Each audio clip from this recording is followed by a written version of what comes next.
The warship Vigilant Dawn floated in the darkness of space like a sleeping giant. Inside its metal walls, Commander Lyra Velshan stood with her forearms crossed over her chest. Her blue skin caught the light from the observation window. Her golden eyes looked down at the datapad in her lower left hand.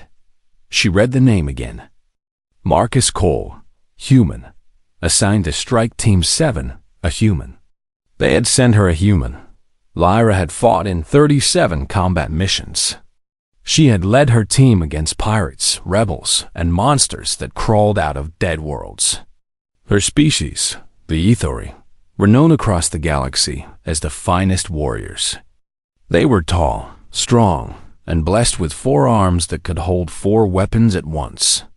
Other species feared them, respected them, and now the Galactic Coalition had sent her a human. She walked through the corridors of the ship toward the docking bay. Her boots made sharp sounds on the metal floor. Other crew members stepped aside as she passed. They knew better than to block her path when she was angry. The docking bay doors opened with a hiss. Inside, she saw the rest of her team waiting. Garth, the Drathan, stood like a mountain of gray muscle and thick scales. He was 8 feet tall and could tear through metal with his bare hands. Next to him was Kira, the Kalari tech specialist. She was small with pale green skin and large dark eyes that saw everything. And standing apart from them, near the supply crates, was the human. Lyra stopped walking. She studied him from across the room. Marcus Cole was not impressive. He was shorter than her by a full head.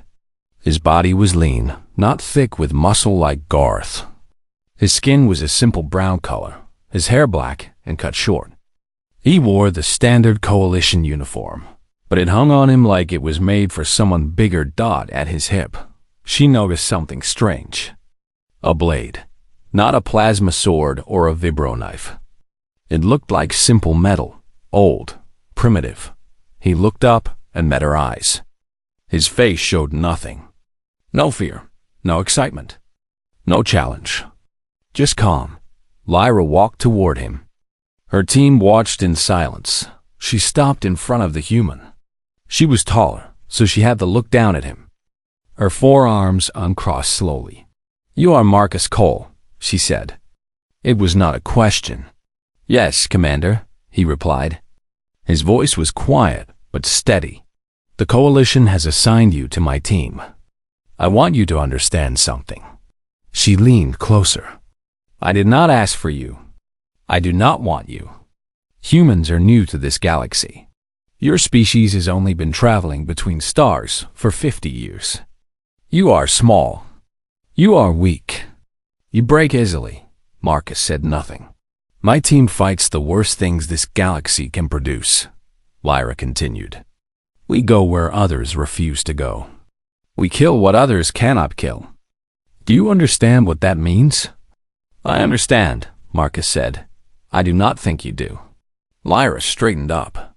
"When we go into battle, you will stay behind us. You will not try to be a hero. You will follow orders and stay out of our way. If you slow us down, I will leave you behind. Is that clear?" "Yes, Commander."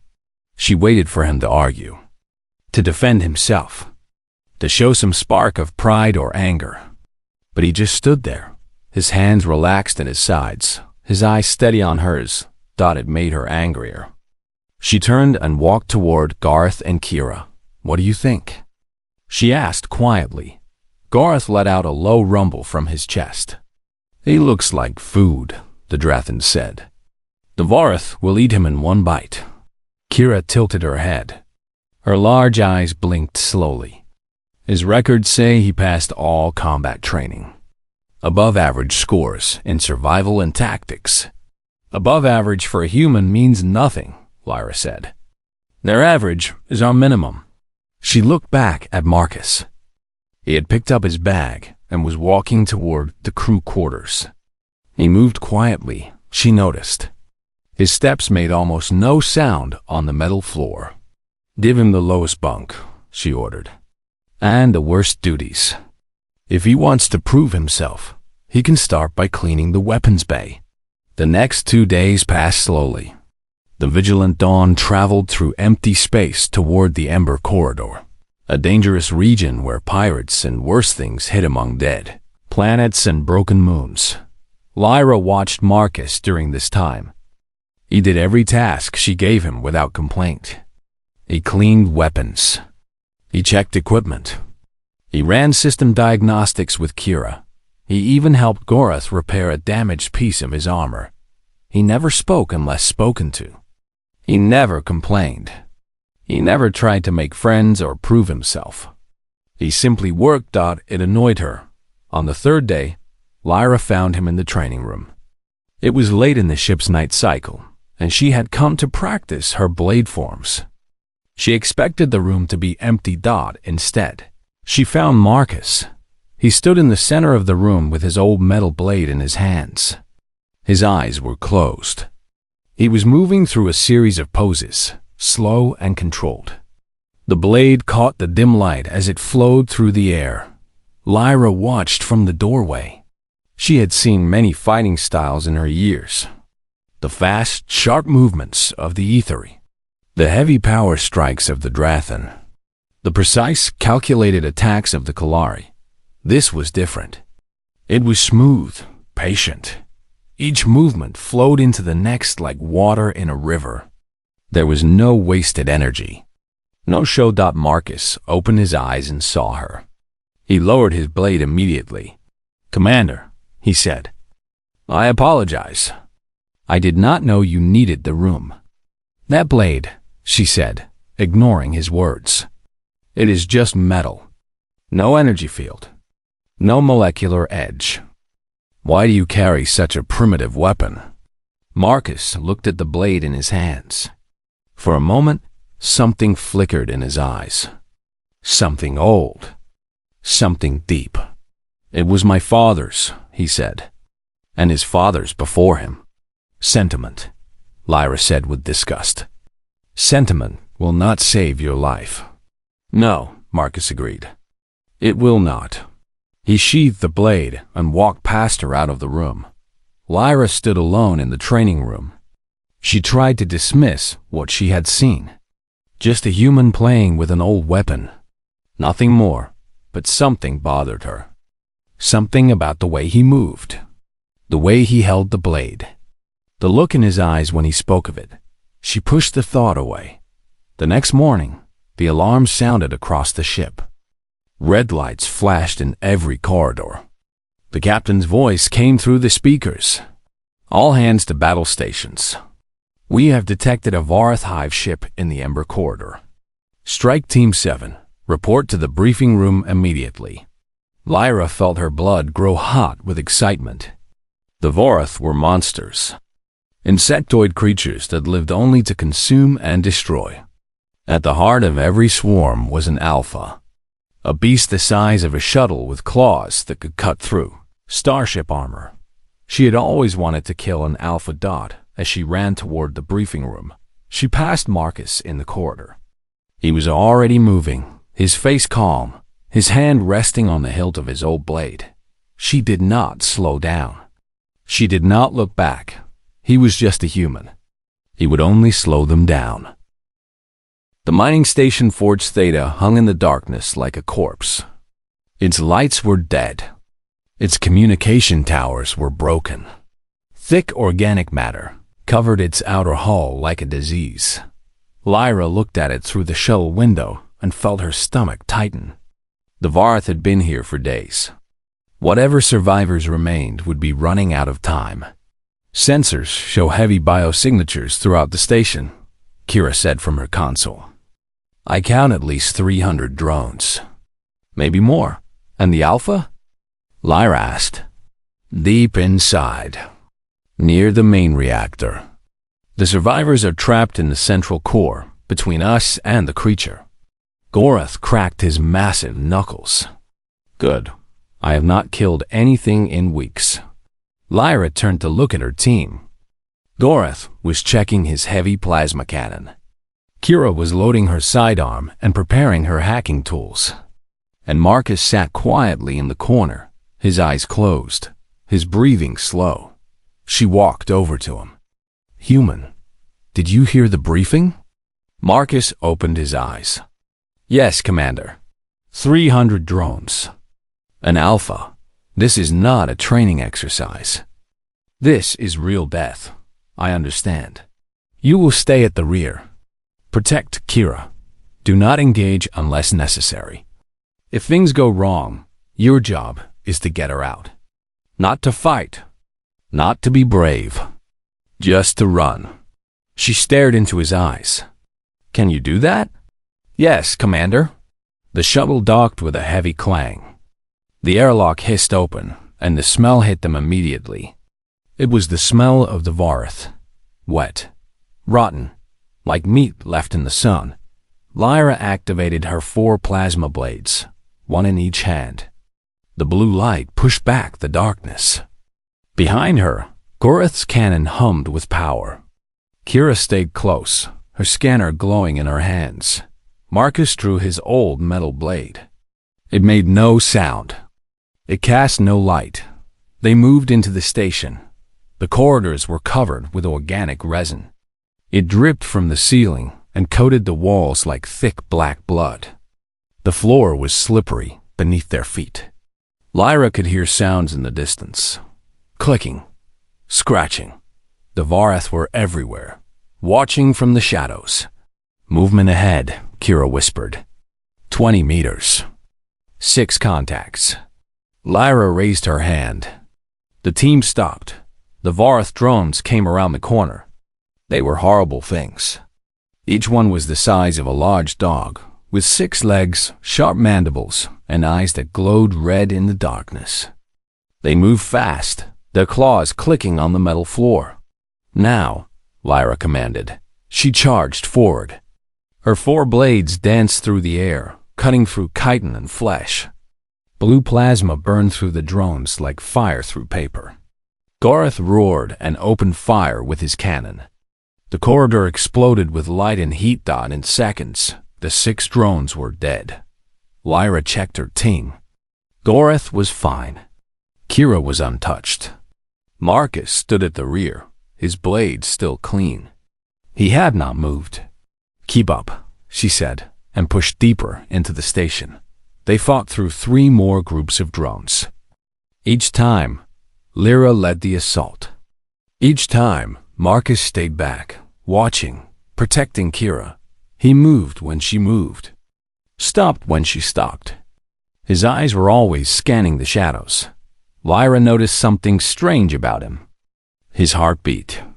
Her suit had sensors that monitored her team's vital signs. Gorith's heart was pounding from the excitement of battle. Kira's was elevated from fear and adrenaline. Marcus's heart was slow, steady, calm, like he was sleeping. They reached a junction where 4 corridors met. The resin on the walls was thicker here. The air was colder. Kira checked her scanner. The survivors are 500 meters ahead. But there is a problem. She looked up, her large eyes wide with worry.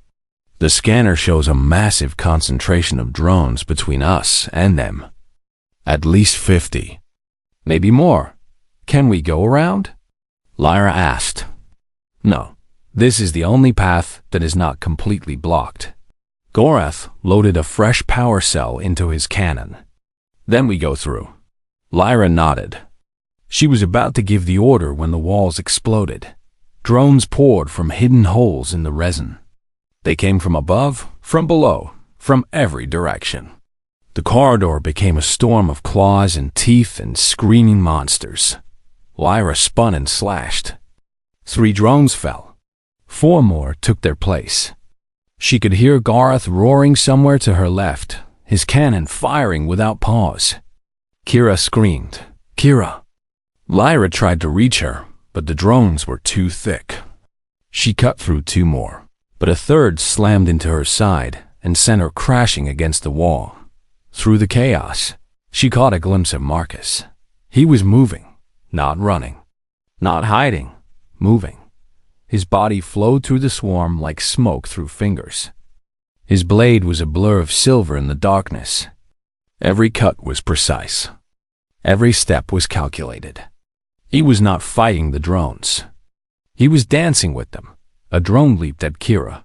Marcus appeared between them. His blade came down in a single arc. The drone split in two and fell at her feet. "Stay close," he said to her. His voice was calm, quiet, like they were having a conversation over dinner. He grabbed Kira with one hand and pulled her toward a side passage. His blade never stopped moving. Every drone that came near him died before it could touch her. Lyra watched in shock. Then a drone hit her from behind, and she had no more time to watch. The battle lasted 3 minutes. When it was over, the corridor was filled with dead Vorath. Gorath was bleeding from a wound on his arm. Lyra had cuts across her chest and left side. Kira was unharmed. Marcus stood beside her, his blade dripping with green blood. His breathing was slightly faster now, but his eyes were still calm, still steady. "The human saved me," Kira said quietly. "He moved so fast. I've never seen anything like it." Lyra looked at Marcus. He was cleaning his blade with a cloth, his movements slow and careful. "That was luck," she said. Marcus did not argue. He simply sheathed his weapon and waited for orders. But Lyra had seen the truth. That was not luck. That was skill, training, experience, the kind of ability that took years to develop. Who was this human? She pushed the question aside. There was no time. The survivors were still waiting. The Alpha was still ahead. "Move out," she ordered. "Stay sharp. The worst is still to come." They continued through the station. The corridors grew darker. The sounds grew louder. The smell grew worse. And somewhere ahead, in the depths of the hive, the Alpha was waiting. Lyra gripped her blades tighter. She had wanted to kill an Alpha her whole life. This was her chance. She just hoped her team would survive long enough to see it. As they walked, she found herself glancing back at Marcus. He moved silently behind Kira, his hand resting on his blade, his eyes watching every shadow. For the first time since he had joined her team, she felt something other than contempt. She felt curious. The central reactor chamber was massive.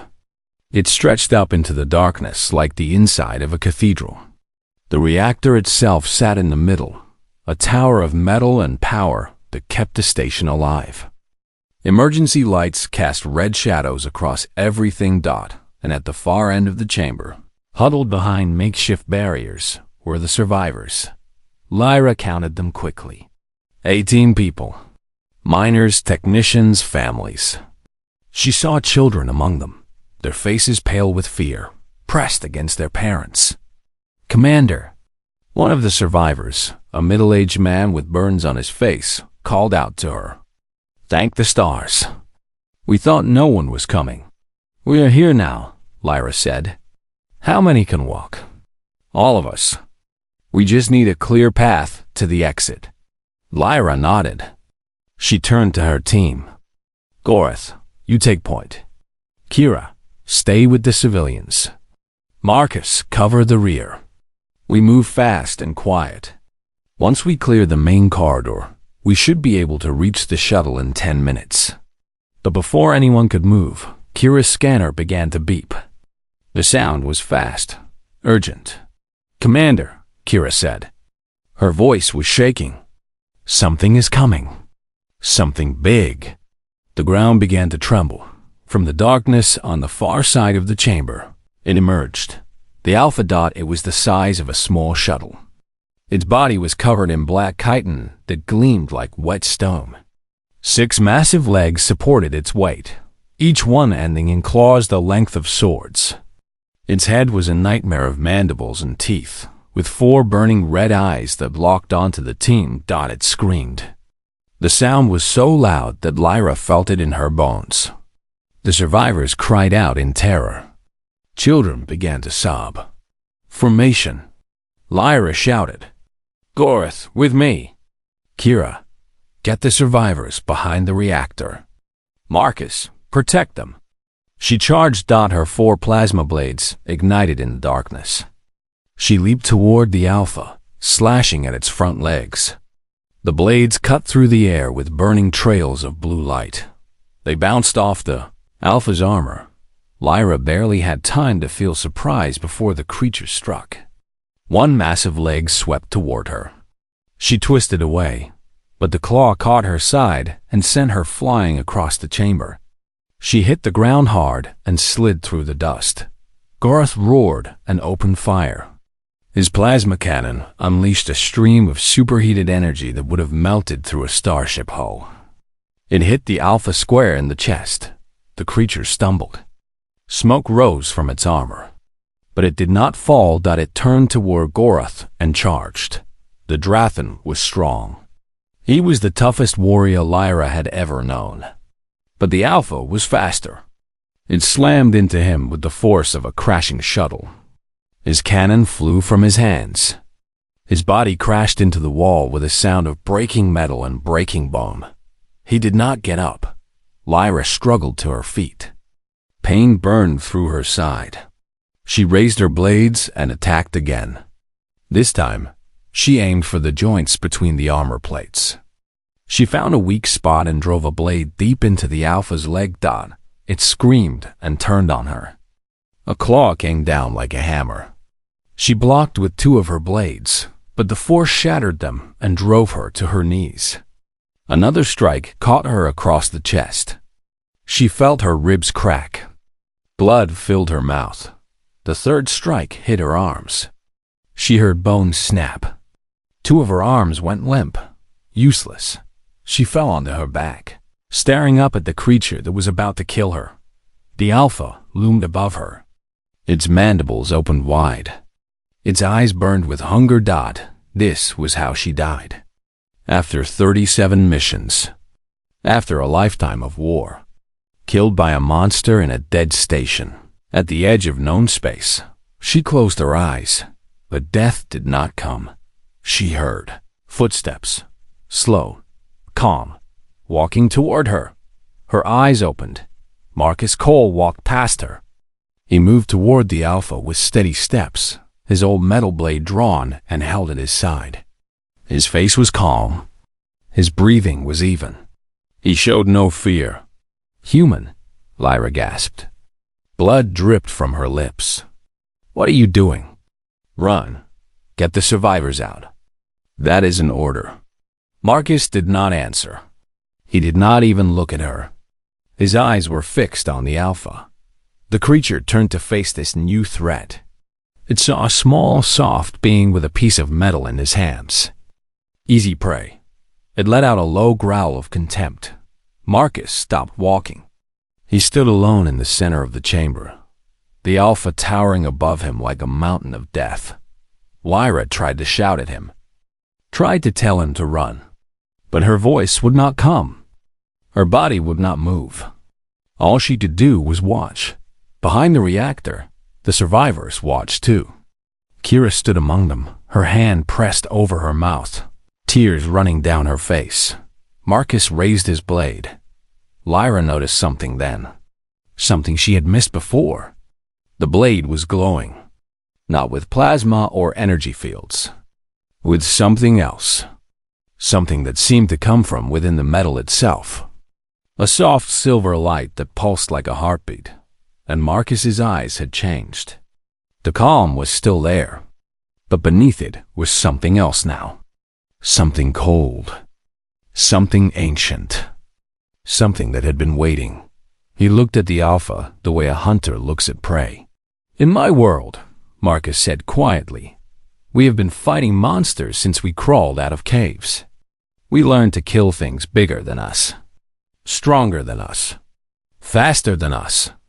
We learned to be patient, to watch, to wait, to find the weakness. The Alpha roared and charged. Marcus did not flinch. And when we find the weakness, he continued, his voice dropping to a whisper, we do not miss. The chamber exploded into motion. Lyra watched with wide eyes as the human and the monster met in the center of the reactor room. She watched as Marcus began to dance.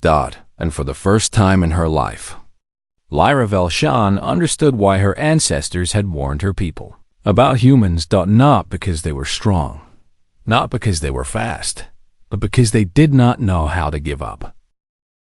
The Alpha's first strike was meant to kill. Its massive claw swept through the air with enough force to cut a shuttle in half. The wind from the blow stirred dust across the chamber floor. It hit nothing. Marcus was no longer there. He had moved at the last possible moment, slipping beneath the strike like water flowing around a stone. His blade came up as he passed. Silver light traced a line through the darkness. A shallow cut opened on the Alpha's leg. The creature screamed with rage. It spun, faster than something so large should move, and struck again. Both front claws came down together, crashing into the floor where Marcus stood. But again, he was gone. He had rolled to the side, rising smoothly to his feet as the claws shattered the metal floor where he had been. Another cut. Another line of green blood. Lyra watched from the ground, unable to move, unable to look away. This was not fighting. This was something else. Something she had no name for. Marcus moved like nothing she had ever seen. He was not stronger than the Alpha. He was not faster in raw speed. But he was always in the right place at the right time. He seemed to know where the creature would strike before it struck. He flowed around every attack like he could see the future. Cut, cut, cut. Each one was small, shallow, almost gentle. But each one bled. The Alpha grew more furious. Its attacks became wild, desperate. It tore chunks from the floor. It ripped metal panels from the walls. It screamed until the sound echoed through the entire station. And Marcus kept dancing. Lyra began to understand what she was seeing. Humans were pursuit predators. She had learned this in her studies long ago. On their homeworld, they did not hunt by being the fastest or the strongest.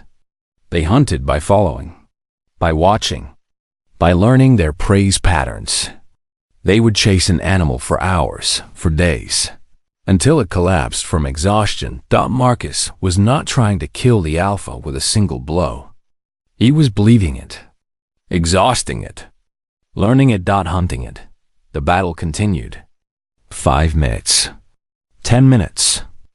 The Alpha's movements grew slower. Its screams grew weaker. Green blood pooled on the floor beneath it. The shallow cuts Marcus had made were adding up, draining the monster's strength drop by drop. But the Alpha was not finished. It still had one more attack in it. The creature lunged forward with all its remaining strength. Its mandibles opened wide enough to swallow Marcus whole. Its speed was sudden, unexpected, catching the human off guard. For the first time, Marcus was too slow. The Alpha's claw caught him and slammed him against the wall. The impact shook the entire chamber. Marcus's blade flew from his hand and clattered across the floor. The creature pressed him against the wall, pinning him with one massive leg. Its mandibles came close, dripping with acid and hunger. Its 4 red eyes burned with victory. Lyra tried to scream, tried to help. But her broken body would not obey. The survivors cried out in despair. Kira fell to her knees. This was the end. But Marcus was not afraid. His hand moved slowly, reaching for his belt. His fingers closed around something there. A small handle, a second blade. Lyra saw it. A shorter weapon, hidden beneath his uniform. Backup. Preparation. Planning. Human planning. Marcus looked into the Alpha's burning eyes. His face was covered in blood. His body was broken against the wall. But his voice was steady. "My people have a saying," he said softly. "Never hunt something that is hunting you back." His arm moved. The short blade drove upward into the soft flesh beneath the Alpha's chin. It sank deep, up through the skull, into the brain. The Alpha froze. Marcus pushed off the wall. He pulled his blade free, dropped beneath the stunned creature, and rolled across the floor. His hand found his main blade where it had fallen. His fingers wrapped around the handle. The Alpha turned, wounded, confused, but still alive. Its brain was damaged, but not destroyed. It screamed one final time and charged at Marcus with everything it had left. Marcus stood in its path. He did not run. He did not dodge. He planted his feet and raised his blade above his head with both hands. The silver light grew brighter, pulsing with energy that seemed to come from somewhere beyond this world. The Alpha's mandibles opened wide. Marcus's arms came down. The blade fell. Like a star dot, it entered the top of the Alpha's skull and did not stop. It cut through chitin, through bone, through muscle and organ. It traveled down through the creature's body in a single perfect line. The Alpha split in two. The two halves of the monster fell to either side of Marcus and crashed to the floor with a sound like thunder. Green blood sprayed across the chamber. The ground shook from the impact dot, and then there was silence. Marcus stood in the middle of the carnage. His chest was rising and falling with deep breaths. His uniform was torn and soaked with blood, both green and red. His blade hung at his side, dripping. He was alive. The Alpha was dead. For a long moment, no one moved. No one spoke. The survivors stared with wide eyes. Kira had stopped crying. Even Gorath, who had regained consciousness against the wall, was watching with an expression of pure shock. Lyra lay on the ground, her broken arms useless, her ribs screaming with pain. But she did not feel the pain anymore. She only felt one thing. Marcus turned. He looked at the survivors, his expression shifting back to the calm, quiet mask he always wore. "Is everyone all right?" he asked. No one answered. They were too stunned. Marcus walked over to Lyra. He knelt beside her, his eyes examining her wounds with quick efficiency. "You need medical attention," he said. "Can you walk?" Lyra stared at him. This small, soft, weak human who had just killed an Alpha with a piece of metal and two steady hands. "What are you?" she whispered. Marcus paused. For a moment, something flickered in his eyes. Something tired. Something old. "I'm just a survivor," he said. "Nothing more." He helped her sit up, careful of her broken arms. Then he went to check on Gorath. Then the survivors. Then he began organizing the evacuation, moving people toward the exit, carrying children who were too scared to walk. He did not celebrate. He did not boast. He did not even acknowledge what he had done. He simply continued the mission. Lyra watched him work, and she thought about all the things she had said to him, all the insults, all the contempt. She called him weak, but weakness did not split and fast Alpha in half. Weakness did not face a monster alone. Weakness did not survive. She had been wrong, so very wrong, and she would never forget it. The Vigilant Dawn jumped through hyperspace, carrying its crew back toward Coalition space. In the medical bay, Gorath slept in a healing pod, his broken bones mending slowly under the soft blue light. In the cargo hold, the survivors rested on makeshift beds, their children finally sleeping without nightmares. Lyra sat in a chair near the observation window.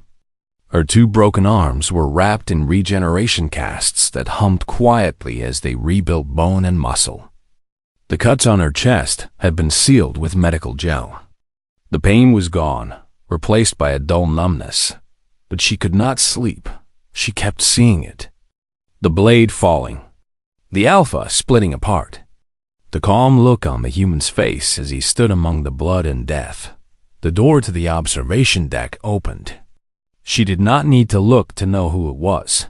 Marcus walked in quietly. He moved to the window and stood there, looking out at the swirling colors of hyperspace. His wounds had been treated too. A bandage covered a cut on his forehead. Bruises marked his arms and face. For a long time, neither of them spoke. "I was wrong about you," Lyra finally said. Marcus did not turn. "You do not need to say that." "Yes, I do." She pushed herself up straighter in her chair, ignoring the pain in her ribs. "I treated you like you were nothing. Like you were less than the dirt on my boots. And you said nothing. You accepted it. There was nothing to say. Why?" Lyra demanded. "Why did you not defend yourself? Why did you not show me what you could do?" Marcus was quiet for a moment. Then he turned to face her.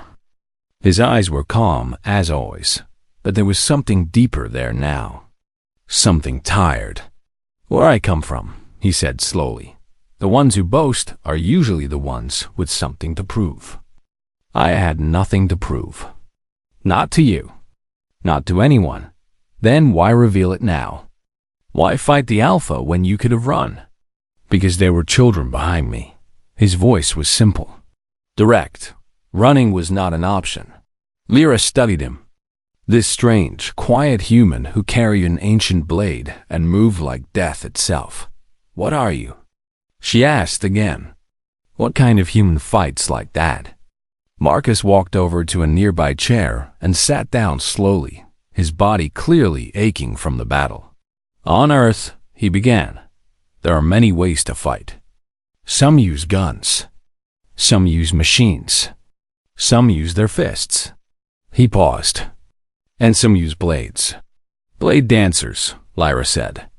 "I have heard of them. I thought they were myths. Stories to scare alien children. We are not myths. We are just rare." Marcus looked down at his hands. "The training takes 20 years. Most who begin do not finish. The ones who finish are changed. We learn to see patterns, to predict movements, to find the weakness in any enemy. You learn to kill. We learn to survive." He looked up at her. "Humans are not strong. We are not fast. We do not have claws or armor or forearms. But we are stubborn. We do not stop. We do not give up. We keep fighting until we win or until we die." Lyra thought about what she had seen. The way Marcus had bled the Alpha slowly. The way he had waited for the perfect moment. The way he had refused to stop even when he was pinned against the wall. "Among my people," she said, "warriors who kill an Alpha are given a title of honor. They are called Vethanara. It means Deathbringer in your language. I do not need a title. I know. But you have earned one." She paused. "Do humans have a word for what you are?" Marcus was quiet for a long moment. Outside the window, the colors of hyperspace swirled and danced. "We call ourselves survivors," he said finally. "Nothing more. Nothing less." Lyra nodded slowly. She understood now. Humans did not fight for glory. They did not fight for honor. They fought because they refused to die. They fought because giving up was simply not in their nature. It was terrifying. "I will make a report to the Coalition," she said. "They need to know what happened. What you did. If you wish. I do wish." She leaned forward, wincing at the pain in her ribs. "Marcus, I was cruel to you. I dismissed you. I underestimated you. I am sorry."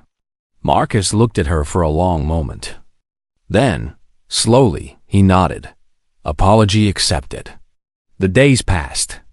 The Vigilant Dawn reached Coalition space and docked at Station Cathvora. The survivors were transferred to medical facilities. Garth was moved to a proper hospital where his wounds could heal completely and strike. Team 7 was officially recognized for completing an impossible mission. At the ceremony, the Coalition Admiral stood before the assembled crowd and spoke of heroism, of sacrifice, of the 18 lives that had been saved from the Varth swarm. Lyra stood at attention with her team. Garth was beside her, his massive arm in a sling. Kira stood nearby, her large eyes bright with pride. and Marcus stood among them, wearing his dress uniform, his old blade at his hip. He did not smile. He did not wave. He simply stood in silence and accepted the medal they placed around his neck. Afterward, Lara found him alone on the station's observation deck. He was staring out at the stars, just as he had on the ship. "You are leaving," she said. It was not a question. "My assignment here is complete," Marcus replied. "They are sending me to another sector." Lyra nodded. She had expected this. Humans were in high demand now. Word had spread about what happened on Forge Theta. Every commander in the coalition wanted a human on their team. "I will miss you," she said. Marcus turned to look at her. For a moment, something warm flickered in his calm eyes. "It was an honor to serve with you, Commander." He extended his hand. Lyra took it with her one good arm. They stood there for a moment, two warriors from different worlds, bound by blood and battle.